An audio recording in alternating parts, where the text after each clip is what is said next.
The day I volunteered at my son's kindergarten orientation, I heard a name that made the air completely leave my lungs. I didn't scream. I didn't make a scene. But I had to excuse myself to the bathroom just to stop my hands from shaking.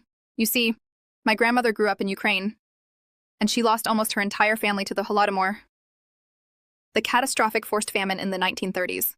She survived on pure luck, and the trauma of that artificial starvation shaped her whole life until she passed away last winter. During recess, I was helping hand out juice boxes. I watched a young mom walk up to the fence to hand her daughter a jacket. She called out to her, and the word that left her mouth made my blood run cold. I froze. I told myself I had to be mistaken. Maybe it was just a trendy bohemian name I didn't recognize. But then, she called her over a second time, completely clear. I swallowed my panic, walked over to the mom, and tried to act completely casual. I smiled and said, "Oh, what an unusual name. Where did you find the inspiration for that?" The mom beamed at me, totally proud, and said, "Oh, thank you. My husband and I love unique place names. We saw it on a map in a history book, and we just thought it sounded so lyrical and poetic. We knew it was the one." She had named her precious, smiling 5-year-old daughter, Venezia. Venezia, the site of one of the most horrific mass graves and atrocities of that entire dark era.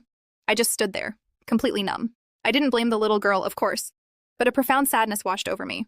It meant that absolutely nobody in that family's circle, not the parents, the aunts, the uncles, the school district, or the clerk at the vital statistics office, had enough historical literacy to say, "Hey, wait a minute."